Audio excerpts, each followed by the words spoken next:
Here is an interesting system that I did not think I would ever actually own. I don't know why I chose the need to spend more money than I would have liked on it, because it has no personal significance to me other than the fact that I bid on one a couple months ago. It was even on video. I'll see if I can find that video. And lost. Because the bids on that went to, well, let's just say probably about 5 or 6 times what I ended up paying for this as I buy it now. But this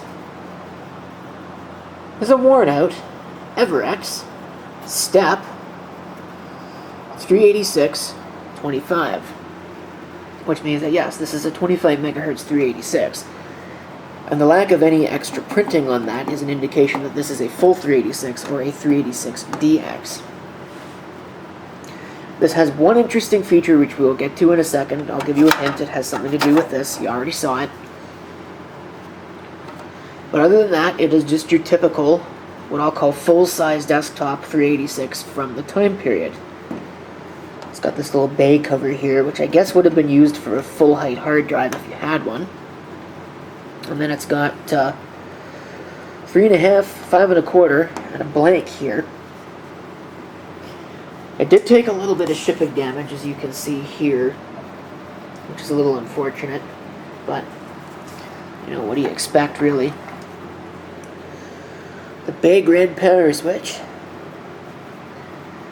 Taking a look at the back. There's the FCC ID, the model number, serial number, when it was manufactured, April of 1992. Which I believe would have meant that this would have come rather late in life of the 386. So I'm kind of interested to see that it's only a 25 megahertz unit, but this could have been just a budget machine. Sort of similar to those old XT class machines that were still being sold into the 90s. They were budget class to the extreme. Power supply has a space fan. Kind of interesting, but not too interesting. It's got some writing on the back. Looks like McAfee on that. 9-pin, 25-pin serial parallel. There's the original specs, 8 megs of RAM and an 80 megabyte hard drive. The hard drive's been changed, but it still only has 8 megs of RAM. Keyboard connector, standard AT style. There would be your multifunction I/O card, which also has its own serial and parallel port. There's your video, VGA, nice to see. And this also has an Ethernet, both 10 base 2 and 10 base 5. Kind of interesting. I may swap that out for something that's got 10 base T. All of the screws that hold the cover, except for this one right here, are missing, so we'll have to replace those. But the only reason why I would even want this thing is, of course, this display on the front, which indicates the process of the power on self-test, which is kind of neat. This whole front panel was actually unplugged when I got this.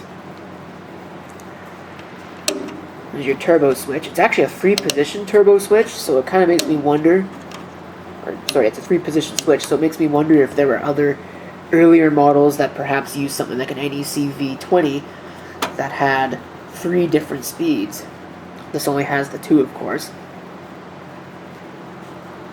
Key lock. You can turn on or off the system speaker. This would be your normal turbo switch. And a reset. Alright, let's go ahead and pop the cover.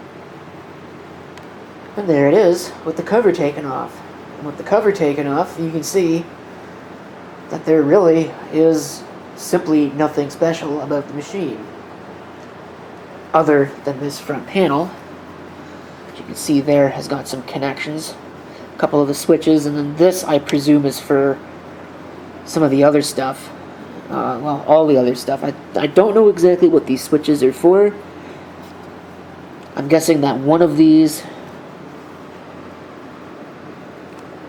is probably your hard drive LED right there, and the other one, oh, there's your speaker, which is hiding out behind there. It's an actual cone speaker, not some stupid piezo thing. Yeah, I'm not 100% sure where all these connectors go. I do know that with this unplugged, most of this front panel doesn't work. That's that connection right there, that big ribbon. Otherwise, if we take a look here, other notable things. You can see this 8-bit card. This actually, I don't believe, is a multi-IO card. I think this is just a serial parallel. Might do a couple of other things. It is original to the machine, or at the very least it was a manufacturer add-on, because it is branded Everex. The video AVGA1, I'm not really sure. I know it signs on with an Everex BIOS, so it's probably also original. That's a Novell Ethernet card. I don't know if it's an NE2000 or some relative. But it's there. Full 16-bit, and then this is your RAM card. This is all your system memory. Looks like it does use a standard 16-bit ISA slot. This is 30-pin memory. So again, kind of surprising to see that in a system that was released in 1992. But maybe I shouldn't be so shocked. There is your 386DX right there, that this camera won't focus on. There we go. This does have a math core processor. That's a 387, clocked at 33 megahertz. So it's being underclocked, which is certainly better for it than being overclocked. The system actually has an IDE controller on board. And the hard drive is a replacement. This is a Kunde Peripherals 204 megabyte hard drive, it looks like. 3204. Yeah, it's a 204 megabyte drive. Floppy controller. There's the connection point there for the power supply. Standard stuff. Nothing really interesting. Here's the battery. Is this a lithium? Yep. That is a lithium 3.6 volts. So I'll probably see if I can find a way to replace that with like a coin cell or something. I have some of those coin cell holders. I'm sure that'd work just fine. Or you could also use one of those AA holders. Those would also work just fine. And I might have one of those sitting around. Or maybe I should buy somewhere, I don't know. Looks like this uses a Chips and Technologies chipset. At least that's what that is down there. There's two Everex chips there. This would be cache memory. I think it's got 128K in it at this particular moment. The ROMs are up there. It's an AMI BIOS. Other than that, I don't think there's much else to really report on in this machine. Who manufactured this floppy drive? That is a TIAC floppy drive. FD55. That's a Chenon 3.5-inch drive. It looks like it was installed with a proper upgrade too, because it's got a card edge adapter. So that's pretty neat. So I need to change the battery on the camera, so I'm going to change the battery. I'm also going to put the cover back on this, and we'll get this plugged in and power it up and see what it does. I do know that that battery is bad. I did power this up briefly to make sure it wouldn't explode, and also to test to make sure that all the functionality was okay, which it is, at least insofar as a brief power-up test is concerned. So we'll go ahead and we'll do all of that, and I'll be right back thanks to the magic of video editing. Alright, here it is, cabled up. Go ahead and we'll open up that smoked piece of plastic there.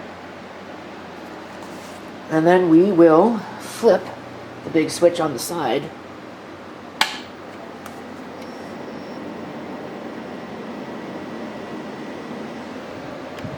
It's our Everex viewpoint there.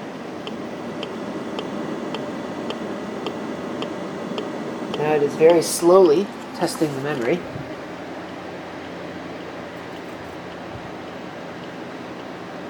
You might be able to hear that click. I could switch it down to the slow speed and it'll slow down.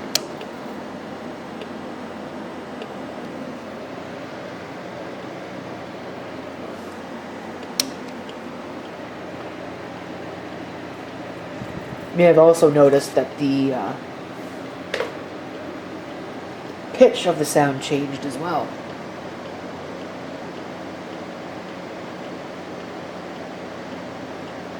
I'm getting the feeling that this system really wasn't designed for 8 megabytes of memory.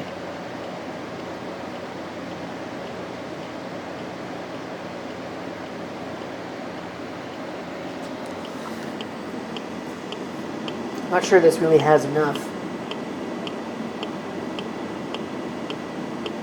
to support running Windows 95.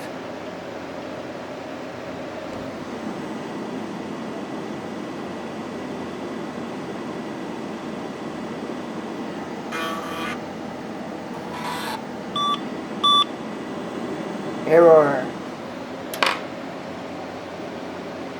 I need to run the setup utility. I would love to do that. Look at this.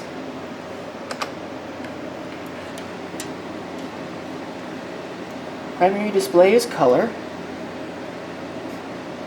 I'm going to go ahead and set this up the way that it needs to be set up. Unfortunately, it looks like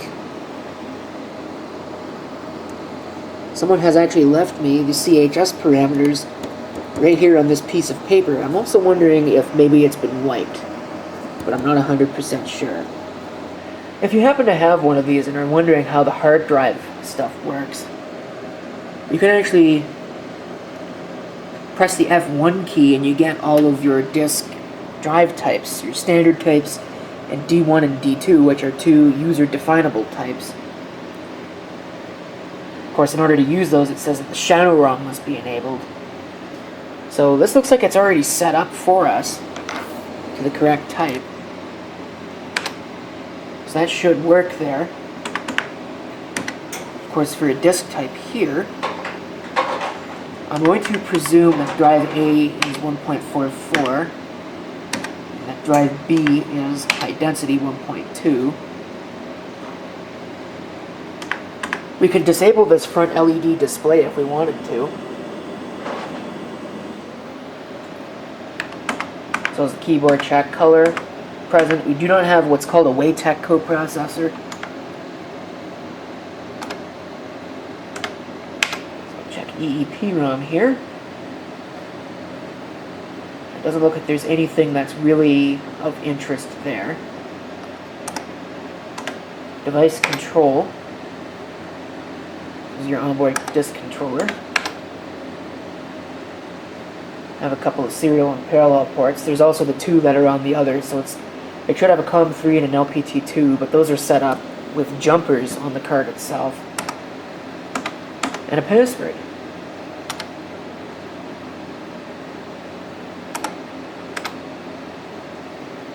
No, but then it saves and exits. Everex viewpoint standard. So that's testing the RAM again.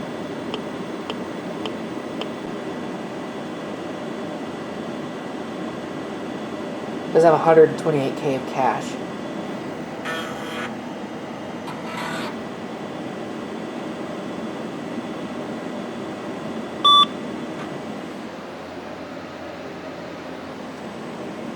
Look at that. That's interesting. It actually tells you where on the hard drive it's reading. Huh.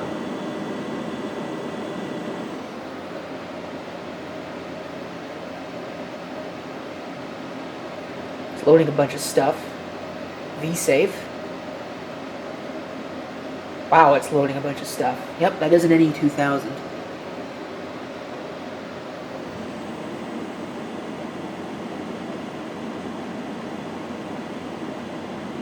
That display is awesome.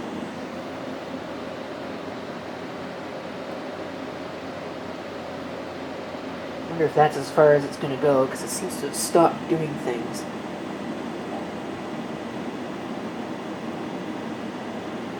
Maybe it's waiting for a network link that it's not going to get.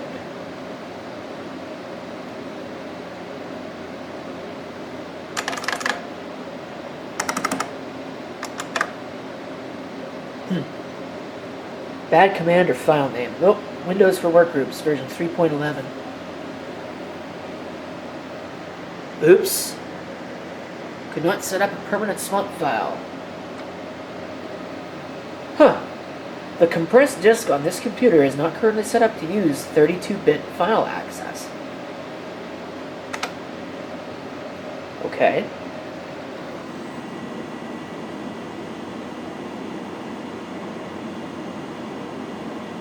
It's still doing something.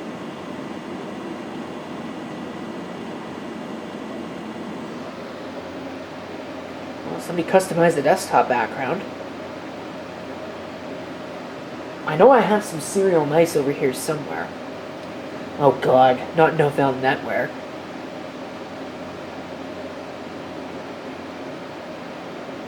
I don't have a mouse anyway.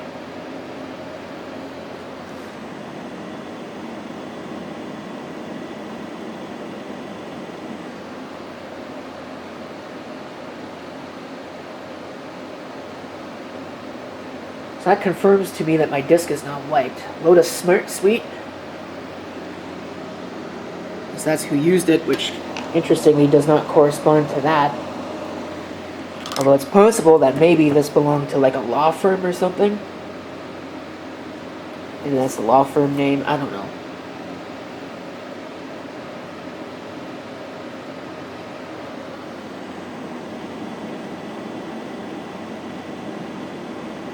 I didn't think that display actually would do that much. Dashboard? What's this? Oh, Microsoft Office. Holy crap, this has got a lot of terminate and stay resident stuff on it.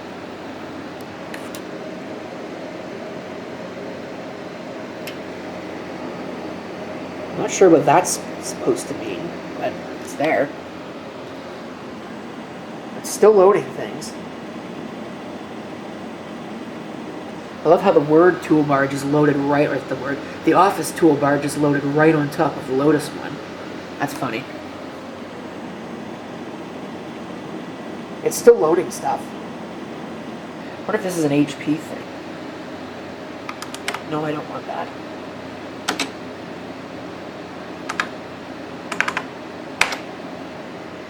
Dashboard for Windows from Hewlett-Packard. Yep. Get rid of that. Go to the Program Manager.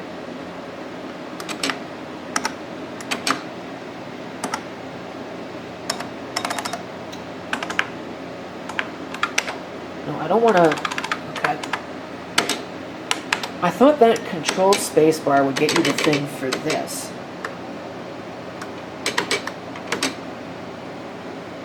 I always thought Control Spacebar was for the inner windows on MDI applications, but I guess it must not be. So we'll do this the other way. Colorado backup, so this must have had a tape drive on it at some point. Microsoft Tools. Usual stuff.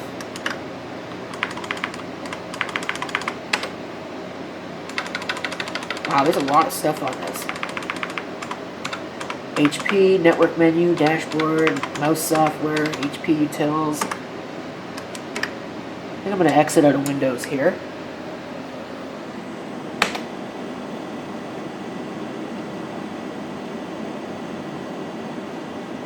I wonder what other stuff is in that auto exec file. Looks like a lot of stuff. Well, there they are.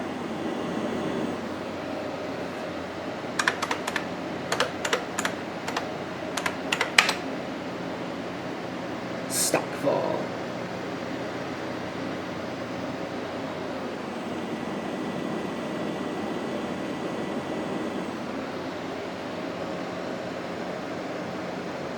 You can see it's about 3/4 used, it looks like.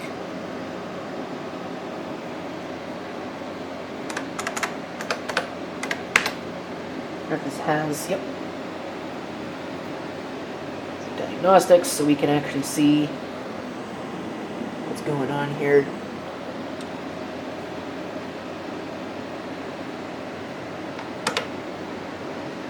Pretty standard stuff, not too much interesting.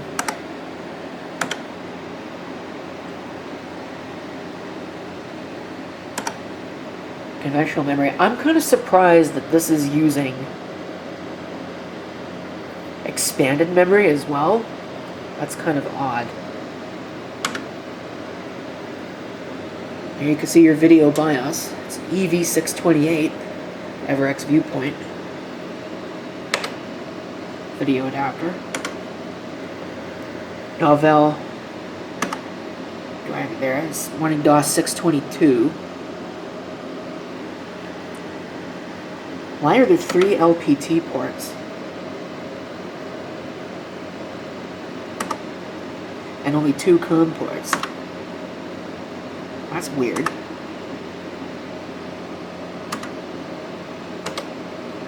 Huh. Interesting. Let's look at the IRQs. So there's all that set up. So this is going to have to be redone at some point.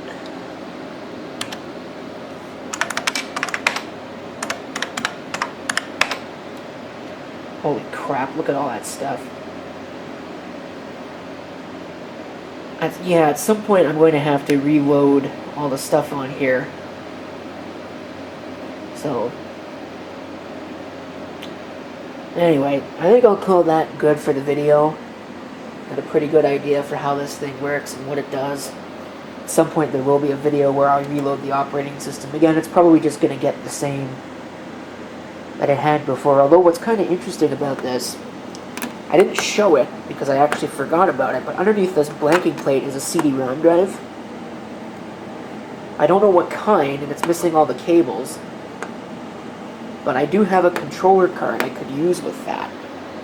Well, I was going to go grab it, but I can't find it. I have an ISA card that's got a couple of different proprietary interfaces. I don't know if it's the one that this drive needs, though.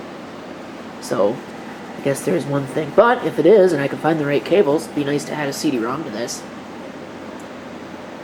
I don't know that I'm daring enough to try and install Windows 95, because I think it just doesn't have enough RAM. I do have more RAM, but I don't know if I've got enough more RAM to install on this machine. I guess I can try it. But really this would need 16 megabytes at least to be able to really take advantage of Windows 95. But that is all a conversation for another time. That's pretty much it for this. What if I tried going to the D drive? What does it do? I don't know.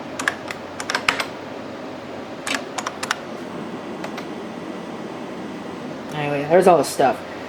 Now there's this Everex STEP 386. Who knows, this might even be the same one that I bid on and lost.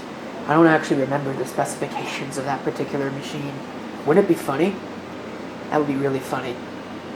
But either way, stay tuned for more about this. I love that display. Thank you for watching, and if you have any comments, feel free to leave them below.